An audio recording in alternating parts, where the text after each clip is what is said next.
ಸೌಲಭ್ಯಗಳನ್ನು ಒದಗಿಸುವ ಹಿನ್ನೆಲೆಯಲ್ಲಿ ಅವರ ನಿಖರ ಮಾಹಿತಿ ಸಂಗ್ರಹಿಸುವುದಕ್ಕಾಗಿ ಸಮೀಕ್ಷೆಗಳನ್ನು ಕೈಗೊಳ್ಳಲಾಗಿದೆ. ಮಾಜಿ ದೇವದಾಸಿಯರ ಮಕ್ಕಳಿಗೆ ಉನ್ನತ ಶಿಕ್ಷಣದ ಅವಕಾಶಗಳನ್ನು ವಿಸ್ತರಿಸುವುದರ ಜೊತೆಗೆ ಹೆಣ್ಣು ಮಕ್ಕಳಿಗೆ ಸ್ವಯಂ ಉದ್ಯೋಗ ಮತ್ತು ವೈಯಕ್ತಿಕ ಆದಾಯೋತ್ಪನ್ನ ಚಟುವಟಿಕೆಗಳನ್ನು ಕೈಗೊಳ್ಳಲು ಅಗತ್ಯ ಆರ್ಥಿಕ ಸಹಾಯ ನೀಡುವ ಕಾರ್ಯಕ್ರಮವನ್ನು ರೂಪಿಸಿ ಜಾರಿಗೆ ತರಲು 5 ಕೋಟಿ ರುಗಳನ್ನು ಮೀಸಲಿಡಲಾಗುವುದು. ಮಾಜಿ ದೇವದಾಸಿಯರು ವೇತನ ಹಾಗೂ ಧನಶ್ರೀ ಯೋಜನೆಯ ಫಲಾನುಭವಿಗಳಿಗೆ ಆದಾಯೋತ್ಪನ್ನ ಚಟುವಟಿಕೆಗಳಿಗಾಗಿ ಪ್ರಸಕ್ತಿ ನೀಡಲಾಗುತ್ತಿರುವ 30,000 ಪ್ರೋತ್ಸಾಹಧನವನ್ನು 45,000 ರುಗಳಿಗೆ ಹೆಚ್ಚಿಸಲಾಗುವುದು. ಮಾದಕ ವ್ಯಸನಕ್ಕೆ ಒಳಗಾದ 18 ವರ್ಷದೊಳಗಿನ ಮಕ್ಕಳಿಗಾಗಿ ಪ್ರಾಯೋಗಿಕವಾಗಿ ಬೆಂಗಳೂರಿನ ನಿಮಾನ್ಸ್ ಹಾಗೂ ಧಾರವಾಡದ ಡಿಮಾನ್ಸ್ ಸಂಸ್ಥೆಗಳ ಸಹಯೋಗದೊಂದಿಗೆ ಮಾದಕ ವ್ಯಸನಿಗಳ ಪುನರ್ವಸತಿ ಕೇಂದ್ರಗಳನ್ನು ಪ್ರಾರಂಭಿಸಲಾಗುವುದು.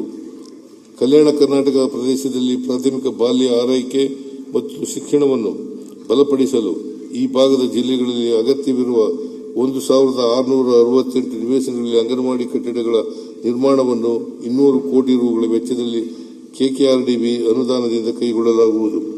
26-27ನೇ ಸಾಲಿನಲ್ಲಿ ಜಿಲ್ಲಾ ಮಟ್ಟದಲ್ಲಿ ಹೆಚ್ಚುವರಿಯಾಗಿ 20 ಹೊಸ ಶಿಶುಪಾಲನಾ ಕೇಂದ್ರಗಳನ್ನು ಸ್ಥಾಪಿಸುವ ಉದ್ದೇಶದಿಂದ 1 ಕೋಟಿ ರು ಅನುದಾನ ಒದಗಿಸಲಾಗುವುದು.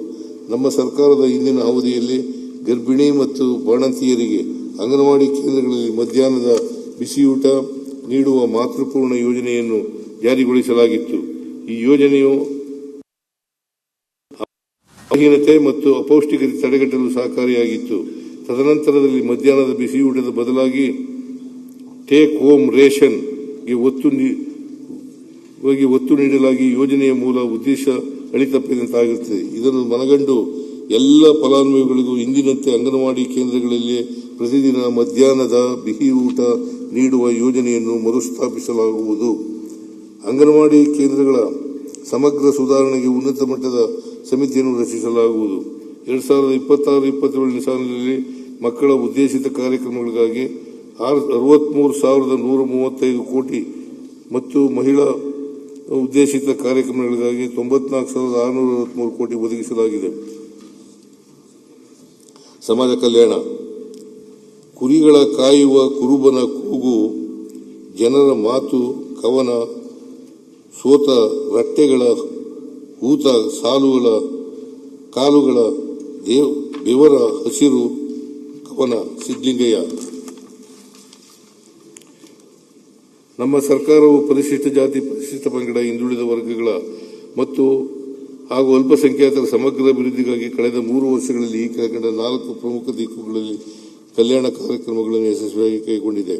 ಶಿಕ್ಷಣ ಮತ್ತು ಮಾನವ ಸಂಪನ್ಮೂಲ ಅಭಿವೃದ್ಧಿ. 75 ಲಕ್ಷ ವಿದ್ಯಾರ್ಥಿಗಳಿಗೆ 2,676 ಕೋಟಿ ರುಗಳ ವಿದ್ಯಾರ್ಥಿ ವೇತನ, 2,231 ವಿದ್ಯಾರ್ಥಿಗಳಿಗೆ 389 ಕೋಟಿ ರುಗಳ ಶೈಕ್ಷಣಿಕ ಸಾಲ ಮತ್ತು 18 ಲಕ್ಷ ವಿದ್ಯಾರ್ಥಿಗಳಿಗೆ 1,273 ಕೋಟಿ ರುಗಳಷ್ಟು ಶುಲ್ಕ ಪಾವತಿ ಮಾಡಲಾಗಿದೆ. ರಾಜ್ಯದಲ್ಲಿ 5,306 ವಿದ್ಯಾರ್ಥಿನಿಯ ಮತ್ತು 1,258 ವಸತಿ ಶಾಲೆಗಳನ್ನು ಹಾಗೂ 300 ಮೌಲಾನಾ ಆಜಾದ್ ಶಾಲೆಗಳಲ್ಲಿ 13.30 ಲಕ್ಷ ಮಕ್ಕಳ ಶಿಕ್ಷಣಕ್ಕಾಗಿ 15,081 ಕೋಟಿ ರು ಒದಗಿಸಲಾಗಿದೆ. ಕೌಶಲ್ಯ ಮತ್ತು ಜೀವನೋಪಾಯಕ್ಕಾಗಿ ನೆರವು. ಸಬ್ಸಿಡಿ ಆಧಾರಿತ ಸಣ್ಣ ಉದ್ಯಮಗಳಿಂದ ಸುಸ್ಥಿರ ಆದಾಯ ಮೂಲಗಳನ್ನು ಸೃಜಿಸುವ ಉದ್ಯಮಶೀಲತೆಗೆ ಉತ್ತೇಜನ ಮತ್ತು ಆರ್ಥಿಕ ಸಬಲೀಕರಣಕ್ಕೆ ಆದ್ಯತೆ ನೀಡಲಾಗುವುದು. ಸ್ವಾವಲಂಬಿ ಸಾರಥಿ ಯೋಜನೆಯಡಿ 8,195 ಫಲಾನುಭವಿಗಳಿಗೆ 249 ಕೋಟಿ ರುಗಳ ಸಾಲ. ಗಂಗಾ ಕಲ್ಯಾಣ ಯೋಜನೆಯಡಿ 21,556 ಫಲಾನುಭವಿಗಳಿಗೆ 637 ಕೋಟಿ ರುಗಳು ಮತ್ತು 2,928 ಫಲಾನುಭವಿಗಳಿಗೆ ಭೂಮಿ ಒದಗಿಸಲು 421 ಕೋಟಿ ರು ನೀಡಲಾಗಿದೆ. ಮೂಲಸೌಕರ್ಯ ಅಭಿವೃದ್ಧಿ. ಮೂಲಭೂತ ಸೌಲಭ್ಯಕ್ಕೆ ಒತ್ತು ನೀಡುವುದರ ಮೂಲಕ ಬಡಜನರ ಜೀವನ ಮಟ್ಟವನ್ನು ನಿವಾರಿಸುವ ಕಾರ್ಯಕ್ರಮಗಳು. ಪರಿಶಿಷ್ಟ ಜಾತಿ ಮತ್ತು ಪರಿಶಿಷ್ಟ ಪಂಗಡದ ಜನರು ಹೆಚ್ಚಿನ ಸಂಖ್ಯೆಯಲ್ಲಿ ವಾಸಿಸುವ ಕಾಲೋನಿಗಳಲ್ಲಿ ಅಗತ್ಯ ಮೂಲಭೂತ ಸೌಕರ್ಯಕ್ಕೆ ಅಭಿವೃದ್ಧಿಗೆ 1,332 ಕೋಟಿ ರುಗಳನ್ನು ವೆಚ್ಚ ಮಾಡಲಾಗಿದೆ. ಅರಣ್ಯ ಹಾಗೂ ಅರಣ್ಯದಂಚಿನಲ್ಲಿ ವಾಸಿಸುತ್ತಿರುವ 11 ಸಮುದಾಯಗಳ ವಸತಿ ರಹಿತ 6,257 ಕೋಟಿ ರೂಪಾಯಿಗಳಿಗೆ 4.5 ಲಕ್ಷ ಕೋಟಿ ರೂಗಳ ಘಟಕ ವೆಚ್ಚದಲ್ಲಿ ಒಟ್ಟು 282 ಕೋಟಿ ರೂಗಳಲ್ಲಿ ಮನೆ ನಿರ್ಮಾಣ ಮಾಡಲಾಗುತ್ತಿದೆ. ಅಲ್ಪಸಂಖ್ಯಾತರ ಕಾಲೋನಿಗಳಿಗೆ ಮೂಲಭೂತ ಸೌಕರ್ಯ ಒದಗಿಸಲು 1,635 ಕೋಟಿ ರೂಗಳ ವೆಚ್ಚದಲ್ಲಿ 3,662 ಕಾಮಗಾರಿಗಳನ್ನು ಅನುಮೋದಿಸಲಾಗಿದೆ. ಸಮಾಜ ಕಲ್ಯಾಣ, ಪರಿಶಿಷ್ಟ ಪಂಗಡ, ಹಿಂದುಳಿದ ವರ್ಗ ಮತ್ತು ಅಲ್ಪಸಂಖ್ಯಾತರ ಇಲಾಖೆಗಳಲ್ಲಿ 1,650 ಸಮುದಾಯ ಭವನ, ವಾಲ್ಮೀಕಿ ಭವನ, ಶಾದಿ ಮಹಲ್ಗಳ ನಿರ್ಮಾಣಕ್ಕಾಗಿ 822 ಕೋಟಿ ರೂಗಳ ಮಂಜೂರು ಮಾಡಿ 732 ಕೋಟಿ ರೂಗಳನ್ನು ವೆಚ್ಚ ಮಾಡಲಾಗಿದೆ. ನಾಯಕತ್ವ ಮತ್ತು ಪ್ರಾತಿನಿಧ್ಯ ನೀತಿ ನಿರೂಪಣೆ ಹಾಗೂ ಅನುಷ್ಠಾನದಲ್ಲಿ ಹಿಂದುಳಿದವರಿಗೆ ಸೂಕ್ತ ಪ್ರಾತಿನಿಧ್ಯತೆಯನ್ನು ಕಲ್ಪಿಸುವುದು. ಒಟ್ಟು 26,821 ವಿದ್ಯಾರ್ಥಿಗಳಿಗೆ ಸರ್ಕಾರಿ ಉದ್ಯೋಗ, ಸ್ಪರ್ಧಾತ್ಮಕ ಪರೀಕ್ಷೆ ಹಾಗೂ ಕೌಶಲ್ಯಾಭಿವೃದ್ಧಿಗೆ ತರಬೇತಿಯನ್ನು ನೀಡಲು 841 ಕೋಟಿ ರೂಗಳ ವೆಚ್ಚ ಮಾಡಲಾಗಿದೆ.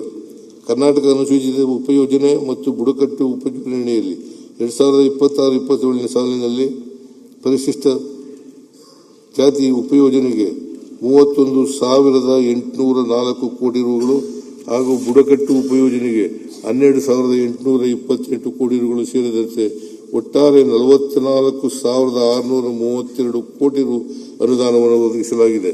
ಸಮಾಜ ಕಲ್ಯಾಣ, ಪರಿಶಿಷ್ಟ ಪಂಗಡ, ಹಿಂದುಳಿದ ವರ್ಗಗಳು ಮತ್ತು ಅಲ್ಪಸಂಖ್ಯಾತರ ಇಲಾಖೆ ಮೆಟ್ರಿಕ್ ಪೂರ್ವ ಮತ್ತು ಮೆಟ್ರಿಕ್ ನಂತರದ ವಿದ್ಯಾರ್ಥಿ ನಿಲಯಗಳ ಇತರ ನಿರ್ವಹಣಾ ವೆಚ್ಚದ ದರಗಳನ್ನು ಪರಿಷ್ಕರಿಸಲು 56 ಕೋಟಿ ರೂಗಳನ್ನು ಹೆಚ್ಚುವರಿಯಾಗಿ ಒದಗಿಸಲಾಗುವುದು. ಸರ್ಕಾರಿ ಮೆಟ್ರಿಕ್ ಪೂರ್ವ ಮತ್ತು ಮೆಟ್ರಿಕ್ ನಂತರದ ವಿದ್ಯಾರ್ಥಿ ನಿಲಯಗಳಿಗೆ ಅಗತ್ಯ ಮೂಲಭೂತ ಸೌಲಭ್ಯಗಳಾದ 2 tier cot, coir mattress, solar water heater ಮತ್ತು ಡೈನಿಂಗ್ ಟೇಬಲ್ಗಳನ್ನು ಒದಗಿಸಲು 25 ಕೋಟಿ ರೂಗಳನ್ನು ಮೀಸಲಿರಿಸಿದೆ. ಶೈಕ್ಷಣಿಕವಾಗಿ ಪ್ರಮುಖ ನಗರಗಳಲ್ಲಿ ವಿದ್ಯಾರ್ಥಿ ನಿಲಯಗಳಿಗೆ ಬೇಡಿಕೆ ಹೆಚ್ಚುತ್ತಿರುವ ಕಾರಣ ಪ್ರತಿ ಜಿಲ್ಲೆಗೆ 150 ಸಂಖ್ಯಾಬಲದ 1 ಬಾಲಕಿಯರ ಮತ್ತು 1 ಬಾಲಕರ ಒಟ್ಟು 62 ಹೊಸ ಮೆಟ್ರಿಕ್ ನಂತರದ ವಿದ್ಯಾರ್ಥಿ ನಿಲಯಗಳನ್ನು ಪ್ರಾರಂಭಿಸಲಾಗುವುದು. ರೈಟ್ ಟು ಎಜುಕೇಷನ್ ಆಕ್ಟ್ ಅಡಿ ಪ್ರವೇಶ ಪಡೆದ ಪರಿಶಿಷ್ಟ ಜಾತಿ ಮತ್ತು ಪರಿಶಿಷ್ಟ ಪಂಗಡದ ವಿದ್ಯಾರ್ಥಿಗಳು ಪ್ರವೇಶ ಪಡೆದ ಶಾಲೆಗಳಲ್ಲೇ 9 ಮತ್ತು 10ನೇ ತರಗತಿಗಳಲ್ಲಿ ವ್ಯಾಸಂಗ ಮುಂದುವರಿಸಲು ಅವಕಾಶ ಕಲ್ಪಿಸಲು 19 ಕೋಟಿ ರೂಗಳನ್ನು ಒದಗಿಸಲಾಗುವುದು. ಪರಿಶಿಷ್ಟ ಜಾತಿ, ಪರಿಶಿಷ್ಟ ಪಂಗಡ ಮತ್ತು ಹಿಂದುಳಿದ ವರ್ಗಗಳ ವಿದ್ಯಾರ್ಥಿಗಳಿಗೆ ಪದವಿ ಪೂರ್ವ ಶಿಕ್ಷಣಕ್ಕೆ ಅನುವು ಮಾಡಿಕೊಡಲು ಒಟ್ಟು 31 ವಸತಿ ಶಾಲೆಗಳನ್ನು ಉನ್ನತೀಕರಿಸಲಾಗುವುದು. ವಸತಿ ಶಾಲೆಗಳಿಲ್ಲದ ಹೋಬಳಿಗಳಲ್ಲಿ ಪರಿಶಿಷ್ಟ ಜಾತಿ, ಪರಿಶಿಷ್ಟ ಪಂಗಡ ಮತ್ತು ಹಿಂದುಳಿದ ವರ್ಗಗಳ ಒಟ್ಟು 40 ವಸತಿ ಶಾಲೆಗಳನ್ನು ಪ್ರಾರಂಭಿಸಲಾಗುವುದು. ಕ್ರೈಸ್ ವಸತಿ ಶಾಲೆಗಳಿಗೆ